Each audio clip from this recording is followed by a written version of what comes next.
Just because Mike Norvell has his Florida State team at 3-0 for the first time since 2015 does not mean he is completely satisfied with their performance so far. The Seminole head football coach knows they have room for improvement. "I love that we are sitting here at 3-0 and we still have not played our best game," Norvell said. "There is still a lot of growth. There are still a lot of things that we need to improve on. Even with last night's practice, our guys understand that there is a sense of urgency for improvement. It is something that we absolutely need, and obviously we have this week ahead FSU football injury updates, a look at injuries and updates from head coach Mike Norvell for Seminoles. FSU football defeats Louisville. Florida State football's win over Louisville proves Mike Norvell can do more with less. FSU wide receiver Johnny Wilson breaks out. Welcome to the Johnny Wilson Show. How receiver broke out against Louisville, what that improvement looks like begins with who will be available for FSU. 3-0, 1-0 ACC, when it hosts Boston College, 1-2, 0-1, in Doak Campbell Stadium at 8 p.m. Saturday, ACC Network. Several significant players for the Seminoles left the Louisville game last Friday with apparent injuries, including quarterback Jordan Travis, lower left leg, left tackle Robert Scott Jr., lower body, defensive end Jared Verse, left knee, and defensive tackle Malcolm Ray, right arm. Starting defensive tackle Fabian Lovett missed Friday's game after going down with what looked to be a right leg injury in the final drive against LSU on September 4th. Backup linebacker Amari Gaynor left the season opener against Duquesne with an apparent lower leg injury and has yet to play in a game again. Wide receivers Winston Wright Jr., car accident, and Ja'Kai Douglas, undisclosed injury, have not played yet this season but are expected to return at some point. Though Norvell did not disclose much about his injured players, he expressed optimism about their pending statuses. Travis also seemed to indicate that he's coming back soon when he posted, "Great news, let's get it," on Twitter on Saturday. "I felt very good about where a lot of those reports came back," Norvell said. "We will continue to evaluate that as the week goes on. These guys, they put so much into it. And so anytime you have to miss any amount of time, it hurts. But they attack the rehab, and we have seen that throughout the early part of this season with a lot of the guys who have been able to get back and play to even before when we thought they could. These guys are fighters and definitely are going to work more on Jordan Travis' injury." FSU quarterback Jordan Travis limps off the field after sack versus Louisville, out for game. That Norvell is optimistic about his team's outlook and injuries suggests that the two might be related, especially when considering that FSU will play the three most difficult teams on its schedule. No. 21, Wake Forest, October 1st, at no. 12, NC State, October 8th, and no. 5, Clemson, October 15th, in a row after playing the lowly Eagles. Boston College, 29th, Wake Forest, 33rd, NC State, 16th, and Clemson, 44th, also are the four best pass efficiency defenses in the country, when excluding Florida, 27th, that the Seminoles will face in the regular season. If Tate Rodemaker must be its starting quarterback for another game or more, FSU should feel better about its chances with him now compared to previously. He played a major role in the Seminoles defeating the Cardinals, completing 6 of 10 passes for 109 yards and 2 touchdowns with 1 interception in the 35-31 win. Yesterday, he came back and went to work. "It was what you would expect," Norvell said. "But you saw the confidence emerge throughout the course of the game.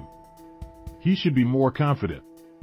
I am not saying that he is acting any different now, but I had confidence in him before that happened. It is good for the young man to get the experience.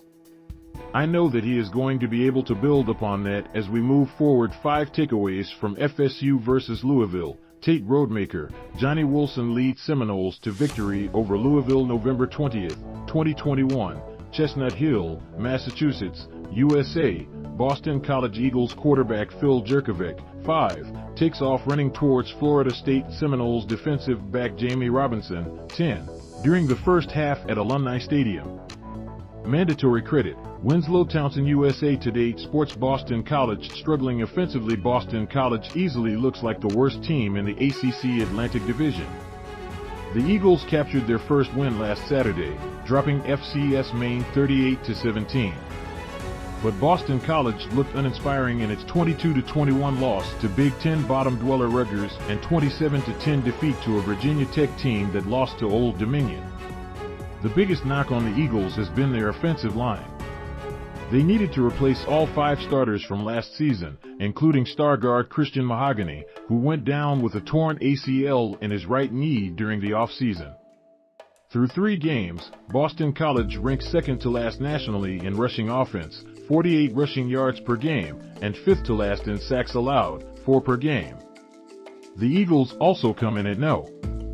101 in third down percentage, 33.3%, and no. 105 in scoring offense, 23 points per game.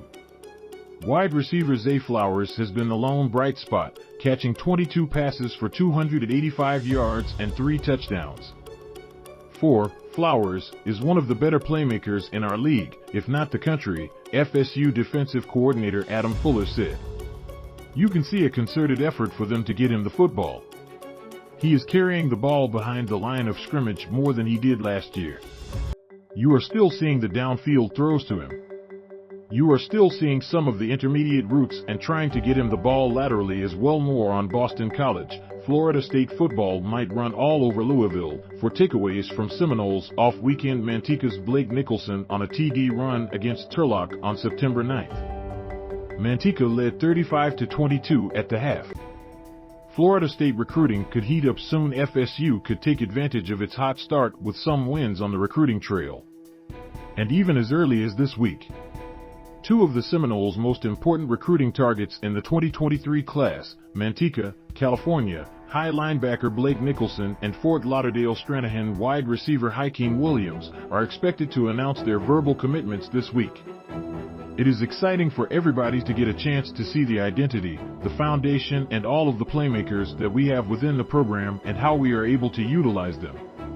So when it comes to recruiting, you always lay out a vision and a plan for each individual, Norvell said. Because how we recruit is per individual. It is very specific to the young man finding the right fit at Florida State. More FSU football recruiting. Florida State football coaches looking to take advantage of LSU win on recruiting trail. Nicholson, who is widely considered to be a heavy FSU lean, plans to make his decision public at 9:30 p.m. Tuesday. He recently listed Oregon, UCLA, and the Seminoles as his top 3 schools. Which school Williams will pick is less obvious. He included FSU in his top 6 school list, along with Texas A&M, Georgia, Alabama, Miami, and Pittsburgh, and plans to announce his pledge Friday. 189 overall, considers Nicholson to be a 4-star recruit, while Rivals, no. 32 linebacker, unranked overall, pegs him as a 3-star recruit. Williams comes in as a 5-star recruit on Rivals, no. 16 overall, but is a 4-star recruit on 247 Sports, no. The Seminoles currently have 14 commits in their 2023 class, coming in at no. 32, Rivals, and the 3 major recruiting services' national team rankings. When they are able to see themselves in what we are doing, when they are able to see themselves, see the steps in growth, we have had 2 wins on the road in very good atmospheres of having to play talented teams, Norvell said.